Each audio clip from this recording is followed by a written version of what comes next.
Hello लोगोफोर नोंथांमोनखौ डिबि blogs official YouTube चेनेलाव फिन खेबसेबाव बरायना लाग्रोनाय जाबाय। दा आं बे समाव दिनै मोनसे इम्पर्टेन्ट आपडेट लाना फैदों नोंथांमोननि सिगाङावहाय।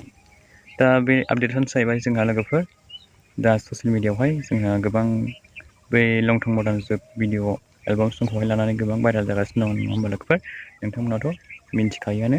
दा बिनि बागैहाय आं आपडेट लानानै फैदों आरोखि।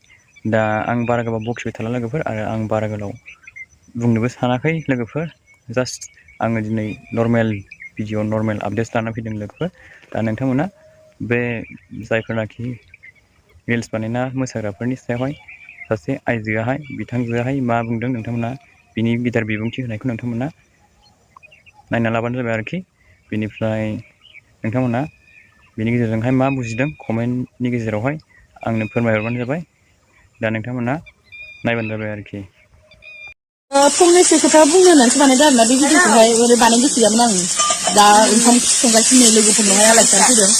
ओमफ्राय सानैसो बर' हिन्जावफोरा दख'ना फैलाग्राफ्रा लांथं सुनानै मोसाथारदोलै नायथारनोसै।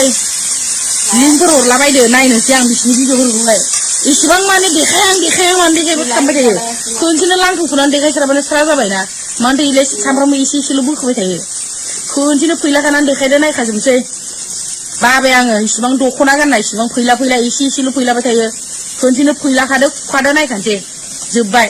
माथो इलाय देखाया खालामबाय थायो। देखायखाबानो जासै स्रानो जोब्बायना मोनो। आरो बिसिनि गामिनि मानसिफ्रा एसेबो गियान दंना गैया जेनेबा गामियावहाय गिदिर गोलाव बुजिनाय मानसि दंना गैया। एसे बुजायना दोनदो एसे बुजायदो लाइक कमेन्ट भिउसनि थाखायनो इसिबां गावखौनो उदां सारिया इसिबां खालामबाय इसिबां गावखौनो लाइक कमेन्ट भिउसनि थाखाय इसिबां गावखौनो इसिबां इज्जत गैयि दख'ना गाननानै फैलाबाय थानाय। हाबा जानाय गथ' सासे सानै गोनांफ्रासो अयथासारनि सिख्लाफोरखौ मालाबा दख'ना गानना फैलानाय नुदों। आंखौ नुदों दख'ना गाननानै फैलानाय मालाबा। सिख्लाफोरा दख'ना गाननानै फैलाबावानोखा बै हाबा जानाय गथ' सानै बिदि गोनां गथ' गोनां हाबा जानाय बिसोरसो अयथासार लाइक कमेन्ट भिउस फैसानि थाखायनो। जों फालथुबाबो गाज्रिबाबो इसिबां दख'ना गाननानै दिनैसिम आं बिदि फैलाना मोसाफेराखै। आरो आं सिख्ला मानसिखौ बिदि नुवाखैनोखा आउट ड्रेस गाननानै नुदोंहा खिन्थु दख'ना गाननानै बिदि फैलानाय सिख्ला मानसिखौ नुवाखैनोखा। दा बेनोमोन आरोखि दिनैनि आपडेट्सआहाय लोगोफोर। दा नेक्स्ट टाइमावहाय माबाफोर गोदान आपडेट्स मोनोब्ला नोंथांमोनजों लानानै फैबावगोन लोगोफोर आपडेट्सखौहाय। दा दिनैनि थाखाय बेनो लोगोफोर। Thank you for वाचिं।